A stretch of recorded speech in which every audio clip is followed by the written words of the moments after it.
नमस्कार। ग्रहों की गोचरीय स्थिति पर रेगुलर वीडियो पाने के लिए साप्ताहिक राशिफल, मासिक राशिफल, त्रैमासिक राशिफल और ग्रहों के बाकी गोचर पर भी रेगुलर अपडेट्स पाने के लिए, जिसके हिसाब से आप अपने जीवन में थोड़ी गाइडेंस प्राप्त कर सकें, इसके लिए मेरे चैनल को अवश्य सब्सक्राइब करें। जिन लोगों ने सब्सक्राइब कर रखा है वो ऑल ये जो नोटिफिकेशन सेटिंग होती है इसको क्लिक करें, क्योंकि कभी कभी कुछ लोग बोलते हैं उनको नोटिफिकेशन नहीं मिलती।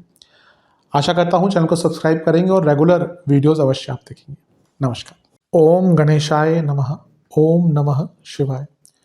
मैं निखिल ज्योतिष आचार्य आप सभी का मेरे चैनल पर पुनः स्वागत करता हूं। आशा करता हूं कि आप सभी स्वस्थ होंगे। महादेव की कृपा आप सभी पर सदैव बनी रहे। ये वीडियो कुंभ यानी कि एक्वेरियस के लिए बहुत विशेष है, क्योंकि वीडियो है 2 फरवरी से 8 फरवरी 2026 के साप्ताहिक राशिफल के बारे में। कैसा रहेगा आने वाला सप्ताह कुंभ के लिए।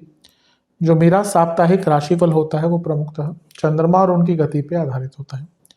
चंद्रमा एक बहुत विशेष ग्रह है। चंद्रमा की विशेषताएं बहुत हैं, लेकिन जब हम साप्ताहिक राशिफल की बात करते हैं तो पहला तो उनकी तेज गति, फिर उनका मन का कारक होना, और फिर उनकी एक क्वालिटी कि वह जिस भी भाव राशि ग्रह आदि के साथ संबंध संपर्क साधते हैं उनको बहुत एक्टिवेट कर देते हैं।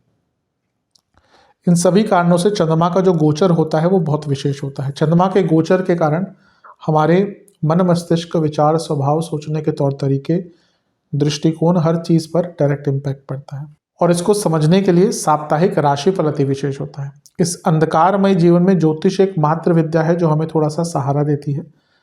भले ही जो राशिफल हैं ये बहुत सामान्य आधार पर दिए जाए, लेकिन एक जनरल गाइडेंस के लिए बहुत उपयोगी होते हैं। यदि आपकी लग्न राशि या चंद्र राशि कुंभ है, एक्वेरियस है, दोनों ही गाइडेंस के लिए इस राशिफल को देख सकते हैं।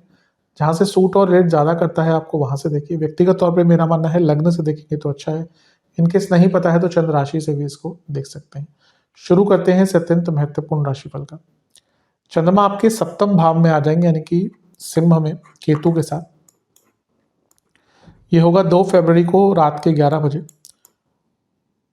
और 5 फरवरी को सुबह के 5 तक चंद्रमा यहीं पर रहेंगे। इससे एक दिन बाद बुध का गोचर भी हो जाएगा। तो क्योंकि चंद्रमा पर प्रभाव है तो उनको भी मैंने अंकित कर दिया है यहाँ पे। सप्तम के चंद्रमा न्यूट्रल होते हैं, लेकिन क्योंकि छठे घर के स्वामी है और यहाँ से लग्न को देखेंगे तो ये अच्छा नहीं होता। अब यहाँ पे चंद्रमा पर नेगेटिव इम्पैक्ट बहुत है। ग्रहण दोष है, केमद्रुम दोष है, कोई भी ग्रह आसपास नहीं है, केतु और राहु को उसमें नहीं मानते, और बुध का प्रभाव भी है, राहु केतु एक्सेस भी है। तो ये जो हफ्ते का शुरुआती भाग है ना, ये आपके लिए बहुत स्पष्ट नहीं दिख रहा, बहुत अच्छा नहीं दिख रहा। चंद्रमा खुद छठे घर के स्वामी है, केतु के साथ गुप्त शत्रु प्रयास करेंगे आपको मुश्किल पहुंचाने का। अष्टमेश बुध भी देख रहे हैं, ये भी दिखाते हैं शत्रु की संख्या बढ़ेगी यहाँ पे। बुध का प्रभाव है तो आप बहुत कंफ्यूज रहेंगे, और चंद्रमा केतु के साथ है, यानी कि मन पर नियंत्रण नहीं रहेगा।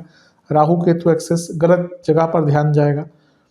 मंगल की दृष्टि भी है, उच्च के हैं, ठीक है, करियर के लिए या कुछ नया स्टार्ट करने के आइडियाज आ सकते हैं। लेकिन मैं तो कहूँगा कि हफ्ते के शुरुआती भाग में कुछ भी अलग मत कीजिएगा, कुछ भी नया मत कीजिएगा। जैसा चल रहा है चलने दीजिए, चीज़ों को समझिए, बारीकियों को समझिए, जीवन को बैलेंस रखिए, उसके बाद आगे बढ़ने का प्रयास कीजिए। हफ्ते के शुरुआती भाग में कुछ नयापन लाने की आवश्यकता नहीं है। नवांश कुंडली खुद ये बता रही है कि थोड़ा सेफ रहिए यहाँ पे, जैसे इंग्लिश में कहते हैं प्लेट सेफ। जब क्रिकेट में बॉलर बहुत अच्छी बॉलिंग कर रहा होता है तो बैट्समैन डिफेंड करते हैं, तो ये वही टाइम है डिफेंड करना, अटैक नहीं करना। दशांश कुंडली के हिसाब से कार्य क्षेत्र में कुछ नया सीखने को मिलेगा। बिजनेस में भी कुछ नया सीखने को मिल सकता है। करिएगा मत, सीखिएगा, इम्प्लीमेंट मत कीजिएगा। लव लाइफ, हाँ, यहाँ पे थोड़ा ना मन में कुछ अगर विचार चल रहे हैं उसको डिस्कस कीजिए। अभी लगता है बहुत कुछ चलता है मन में, आप डिस्कस नहीं करते। वैवाहिक जीवन, रिएक्ट मत कीजिएगा चीज़ों को। अगर यहाँ पे थोड़ा भूलना शुरू कर देना बहुत अच्छा रहेगा। स्टूडेंट्स से मैं एक ही चीज़ कहूँगा कि बहुत नेगेटिव विचार आएंगे, थोड़ा पॉजिटिविटी के पास रहिएगा। सेहत के हिसाब से इन्फेक्शन, गॉल ब्लैडर, किडनी के रोग है जिनको, और स्किन डिसऑर्डर तंग करेंगे। सर्वाष्टक में आपका 10वां घर बली है। कार्य क्षेत्र में भी बहुत फोकस के साथ काम कीजिएगा। कुछ लोग आपकी इमेज को खराब करने का प्रयत्न करेंगे। 5 फरवरी सुबह के 5 बजे चंद्रमा आ जाएंगे आपके अष्टम में यानी कि कन्या में, और 7 फरवरी दिन के 2 बजे तक चंद्रमा वहीं पर रहेंगे। चंद्रमा का अष्टम में आना एक प्रकार से बहुत अच्छा नहीं माना जाता। विपरीत राजयोग बना रहे हैं, लेकिन अष्टम के चंद्रमा केमद्रुम योग भी है। अब ये अच्छी चीज़ है कि केतु का प्रभाव हट गया, बुध का हट गया, राहु केतु एक्सेस हट गया, लेकिन वहां से भी चंद्रमा निकलकर कोई बहुत अच्छी जगह नहीं गए। अच्छी चीज़ है, गुरु से केंद्र में है तो गजकेसरी योग बन रहा है। पूजा पाठ करें, अध्यात्म का साथ लें, मन निश्चित रहेगा। लग्नेश की दृष्टि है धनस्थान से, जो 12वें घर के लग्न के स्वामी है। विदेश से पैसा, विदेश के काम, धन के लिए अच्छा है, लेकिन चंद्रमा मन के कारक है। व्यर्थ की चिंताएं बहुत हैं कि जो अष्टम के चंद्रमा है, छठे घर के स्वामी है, ये लग्नेश को भी तो देख रहे हैं। तो यहाँ पे शनि का प्रभाव तो है चंद्रमा पर, लेकिन छठे घर के स्वामी का भी प्रभाव आ गया, तो व्यर्थ की चिंताएं बहुत बढ़ जाएंगी। नेगेटिव मत सोचिएगा। नवांश कुंडली, कई ऐसे लोग हैं आपके आसपास बहुत अच्छा बनते हैं लेकिन अच्छे हैं नहीं, इनको पहचानिए। दशांश कुंडली, कार्य क्षेत्र में आराम से बातचीत कीजिएगा। बिजनेस, कुछ नई शुरुआत करना चाहते हैं, टाइम अच्छा है। लव लाइफ, आगे बढ़िए, चीज़ें बहुत स्टैग्नेट हो चुके हैं। वैवाहिक जीवन, कॉन्फ्लिक्ट्स हो सकते हैं। स्टूडेंट्स, ऐसा लग रहा है आप कहीं पर आकर रुक गए हैं, थोड़ा आगे बढ़ने का प्रयत्न कीजिए। सेहत के दृष्टिकोण से नसों की प्रॉब्लम, इन्फेक्शंस, एंजाइटी, सर्वाष्टक में आपका 10वां घर बड़ी है। जो लोग जॉब चेंज करने का प्रयत्न कर रहे थे, थोड़ी सी चीज़ें आगे बढ़ सकती हैं उस एरिया में।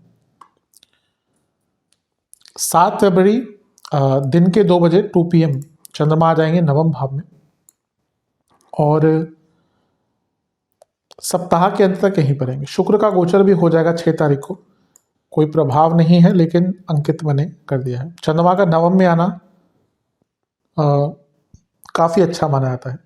नवम के चंद्रमा भाग्य के वृद्धि के कारक बने ही जाते हैं, और छठे घर के स्वामी हैं जो नवम से केंद्र है, नवम से 10वां है, यानी कि आप जो प्रयास कर रहे थे ना, उसमें आपको सफलता यहाँ पर प्राप्त होगी। आई थिंक हफ्ते का जो अंतिम भाग है वो आपका सबसे अच्छा जाएगा। पहले केतु, फिर अष्टम। अब यहाँ पे चीज़ें बहुत आपके लिए अच्छा रुख लेते हुए दिख रही है। भाग्य का साथ मिलेगा, मेहनत का फल मिलेगा। गुरु की दृष्टि है, जो धने लाभेश भी हैं, धनेश भी हैं, और ये गुरु राहु के प्रभाव में है। फंसा हुआ पैसे का काम बढ़ सकता है। अचानक से आपकी जो मेहनत थी वो रंग ला सकती है।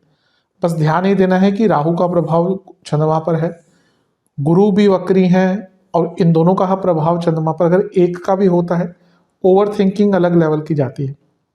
तो यहाँ पे ओवर थिंकिंग बहुत होगी, उस चीज़ से अपने आप को बचा लीजिएगा, वरना हफ्ते का अंतिम भाग अच्छा है। नवांश कुंडली बता रही है कि वो टाइम है जब आपको लगेगा कि सारे जो काम अटक रहे थे एकदम बनने शुरू हो गए। दशांश कुंडली, कार्य क्षेत्र में ठीक है, बस थोड़ा सा ऑफिस पॉलिटिक्स हो सकती है, केयरफुल रहेगा। बिजनेस में ना प्लानिंग की कमी है, और इम्प्लीमेंटेशन की भी, काम कीजिए इस पे। लव लाइफ ठीक है टाइम, लेकिन प्रॉब्लम एक ही है कि आपका रिलेशनशिप आगे नहीं बढ़ रहा। वैवाहिक जीवन, कई ऐसे लोग हैं जो चाहते ही नहीं कि आप दोनों खुश रहें। पहले उनको समझिए, क्योंकि वो निरंतरता से आप दोनों के बीच में प्रॉब्लम्स करवा रहे हैं। स्टूडेंट्स की जहाँ तक बात है, भाग्य बहुत साथ देगा, अच्छा टाइम है, कुछ सीखने को भी मिलेगा। सेहत के हिसाब से कफ की प्रॉब्लम, इंडाइजेशन, स्लीप डिसऑर्डर। सर्वाष्टक में आपका 10वां भाव ही अत्यंत बली है। कुछ बहुत अच्छे कार्य आपके द्वारा यहाँ पर हो सकते हैं। उपाय के स्वरूप में आपको शनि चालीसा का 1 बार पाठ करना है। ओम मंदाय नमः मंत्र का 21 बार जाप करना है। शनिदेव को एक सरसों के तेल का दिया अर्पण करना है। आशा करता हूँ कि आप के वीडियो ये काम आएगा। चैनल पर नए हैं, सब्सक्राइब कर लीजिए, वीडियो को लाइक कर लीजिए। आप सभी से मैं अगली वीडियो में मिलूंगा, तब तक के लिए ओम नमः शिवाय।